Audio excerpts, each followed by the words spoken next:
अब बैठ जाओ भाई, हो गया, माइक बंद हो गया। अध्यक्ष जी ने मुझे खड़ा किया भाई। प्लीज माननीय सदस्य बैठ जाइए। आपको पर्याप्त समय पर्याप्त मौका दिया है। माननीय अध्यक्ष जी,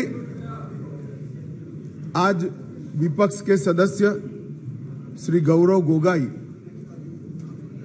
जो अविश्वास प्रस्ताव लेकर सदन में उपस्थित हुए थे, इस पर मैं मेरे विचार व्यक्त करने के लिए खड़ा हुआ हूं। माननीय अध्यक्ष जी, भारतीय संविधान के अनुच्छेद 75 में कहा गया है कि मंत्रिपरिषद लोकसभा के प्रति जवाबदेह है। इसलिए इसी अनुच्छेद 75 को प्रतिबंधित करने के लिए लोकसभा के नियमों के नियम 198(1) से 198(5) तक मंत्रिपरिषद में अविश्वास का प्रस्ताव रखने की प्रक्रिया नियत की गई है।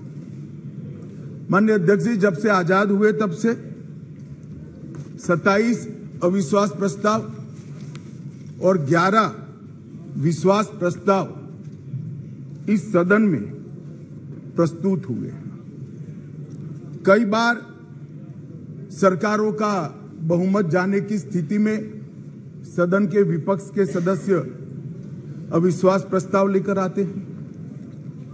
कई बार बड़े जन आंदोलन के समय प्रजा की भावना को प्रतिबिंबित करने के लिए अविश्वास के प्रस्ताव लेकर आते हैं।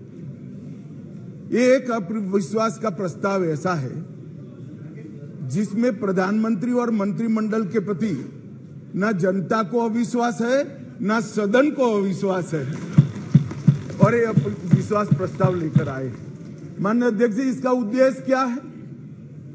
इसका उद्देश्य जनता में भ्रांति खड़ी करने का उद्देश्य। मैं उनको इतना ही कहना चाहता हूं कि भाई, अविश्वास प्रस्ताव जब आप लेकर आते हो तो इस पर जो चर्चा होती है वो चर्चा में सरकार के विरोध में कुछ मुद्दे तो रख देते हैं। मैंने पूरे भाषण ध्यान से सुने और पूरे भाषण ध्यान से सुनने के बाद मैं निश्चित रूप से निर्णय पर पहुंचा हूं, ये अविश्वास प्रस्ताव केवल और केवल भ्रांति खड़ा करने के लिए लाया गया है। ये प्रजा की इच्छाओं का प्रतिबिंब नहीं। अल्पमत का तो सवाल ही नहीं है। अल्पमत का सवाल इसलिए नहीं है क्योंकि जब तक जो अविश्वास के प्रस्ताव के विरोध में बोले हैं और जो समर्थन सदन का दिखाई पड़ा है, मतदान होगा तब होगा जो कराएंगे तो, परंतु जो समर्थन दिखाई पड़ा है वो बताता है कि अल्पमत का सवाल नहीं है। और जनता में भी विश्वास है मान्यवर, जनता में विश्वास इसलिए है कि देश के 60 करोड़ गरीबों को उनके जीवन में नई आशा का संचार अगर कोई एक प्रधानमंत्री और एक सरकार ने किया है तो नरेंद्र मोदी सरकार। मान्यवर, मैं डिटेल बात बाद में करता हूं। मैं भी देश भर में घूमता हूं, जनता के बीच में जाता हूं। मैंने जनता के साथ कई जगह से संवाद किया है। कहीं पर भी अविश्वास की आछी पतली झलक भी नहीं दिखाई पड़ती।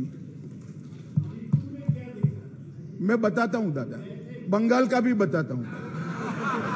मान्यवर, ये सरकार, मैं इस सदन के सामने आपके माध्यम से और इस सदन के माध्यम से पूरे देश की जनता को बताना चाहता हूं और धन्यवाद भी करना चाहता हूं। आजादी के बाद कोई एक सरकार और कोई एक नेता में जनता को सबसे ज्यादा विश्वास है तो ये नरेंद्र मोदी जी की सरकार। 2/3 बहुमत से 2 बार एनडीए को चुना गया। पूर्ण बहुमत से दो बार भारतीय जनता पार्टी को चुना गया। 30 साल के बाद पहली बार पूर्ण बहुमत की स्थिर सरकार देने का काम ये देश की जनता ने लगातार 2 बार किया। और प्रधानमंत्री मान्यवर, ये प्रधानमंत्री ऐसे हैं जो आजादी के बाद देश में सबसे लोकप्रिय प्रधानमंत्री कोई है तो नरेंद्र मोदी। और ये मैं नहीं कहता, दुनिया भर के कई सर्वेक्षण कहते हैं आजादी के बाद सबसे ज्यादा एक भी छुट्टी लिए बगैर 24 घंटे में से 17 घंटे काम करने वाला कोई प्रधानमंत्री है तो नरेंद्र मोदी। मान्यवर, आजादी के बाद देश के हर राज्य में सबसे ज्यादा किलोमीटर और सबसे ज्यादा दिन प्रवास करने वाला कोई प्रधानमंत्री है तो नरेंद्र मोदी। मान्यवर, कोई सरकारें कई सालों तक चलती है, कांग्रेस पार्टी की सरकार 35 साल तक अक्षुण्ण रूप से चली, कई सालों तक चलते हैं। तब 2, 3, 4 निर्णय ऐसे होते हैं जिसको युगों तक याद किया जाता है। माननीय नरेंद्र मोदी सरकार 9 साल हुए, 9 साल में 50 से ज्यादा फैसले ऐसे हैं जो युगांतकारी फैसले हैं, जो इतिहास के अंदर स्वर्ण अक्षरों से मंडित। मान्यवर, आज 9 अगस्त का दिन है। 9 अगस्त के दिन महात्मा गांधी ने हमारे आजादी के आंदोलन के एक नए अध्याय की शुरुआत की थी। उन्होंने नारा दिया था, अंग्रेजों भारत छोड़ो, क्विट इंडिया का नारा दिया था। मोदी जी ने ये 9 साल के अंदर 2014 से 2023 में लगभग 9.5 साल में एक नए प्रकार का राजनीतिक युग का शुरुआत किया। मान्यवर, लगभग 30 साल से इस देश की राजनीति भ्रष्टाचार, परिवारवाद और तुष्टीकरण के नासूर से ग्रसित रही। सारे के सारे जनादेश, कोई भी चुनावी विजय पराजय के आंकड़ों के एनालिसिस करने वाले पंडित सारे जय पराजय को देख ले। मोदी जी के 2014 के विजय के पहले सारे जय पराजय या तो भ्रष्टाचार से प्रभावित थे, भ्रष्टाचार किया इसको हटाने के लिए आए, या तो परिवारवाद से प्रभावित थे, परिवारवाद के पीछे जातिवाद का एक अनवरत संतान भी होता है, और तुष्टीकरण से प्रभावित जनादेश थे। भारतीय लोकतंत्र को ये 3 नासूरों ने घेर लिया था। नरेंद्र मोदी जी ने भ्रष्टाचार, परिवारवाद और तुष्टीकरण को हटाकर पॉलिटिक्स ऑफ परफॉर्मेंस को तरजीह दी, और आज विकास जनता के फैसलों का निर्णय करता है। मगर फिर भी कहीं कहीं दूर तक भ्रष्टाचार भी बैठा है, बच गया है, परिवारवाद तो दिखाई ही पड़ता है, और तुष्टीकरण की राजनीति भी चलती है।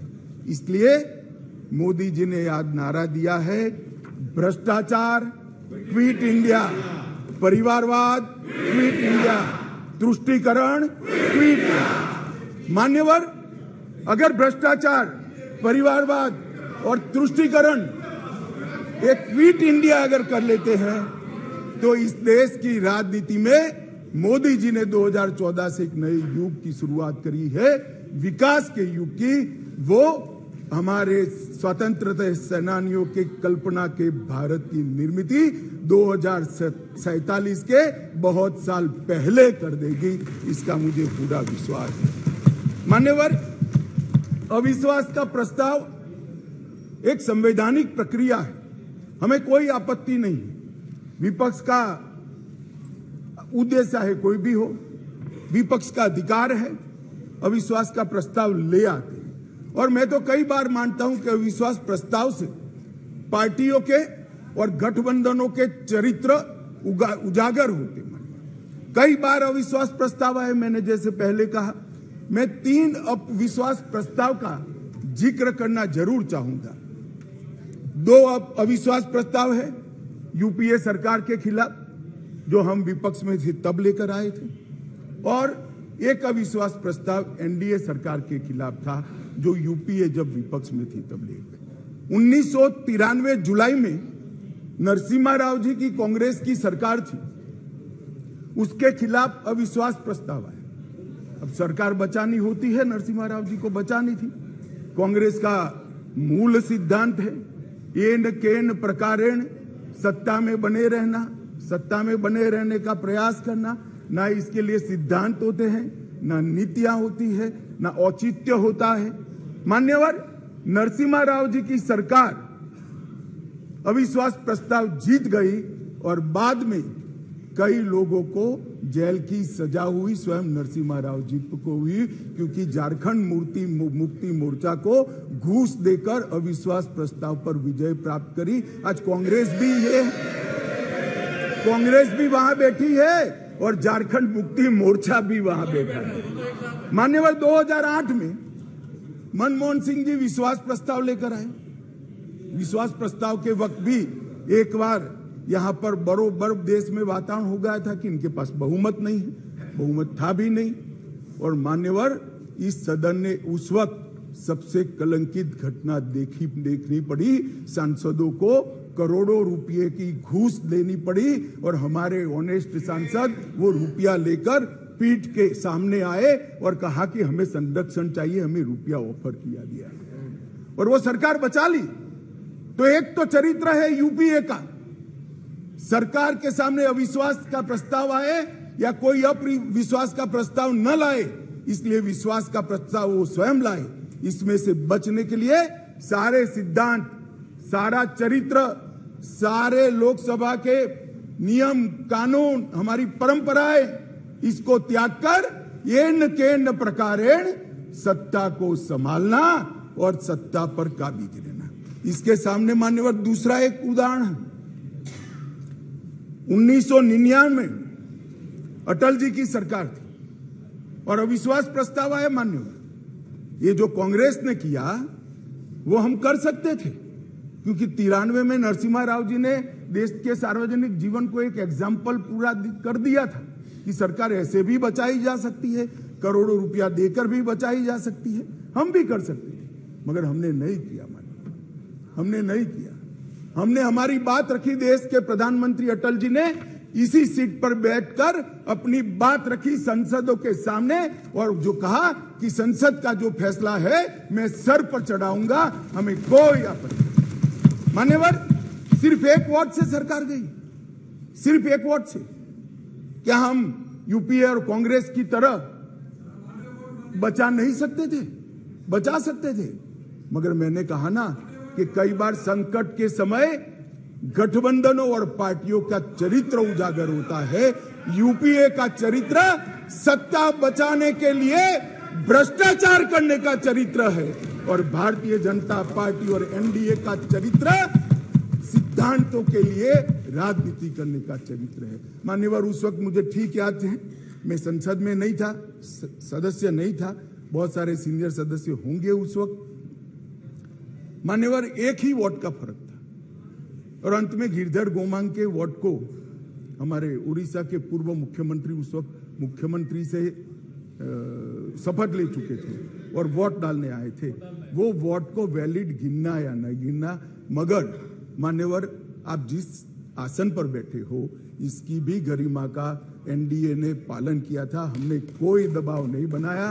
एक वोट हमारे विरुद्ध में गया, हमारी सरकार चली गई। मगर आज मैं फिर से कहना चाहता हूं गौरव गोगोई जी को, मगर जनता है जो सब देखती है, जनता है जो सब जानती है।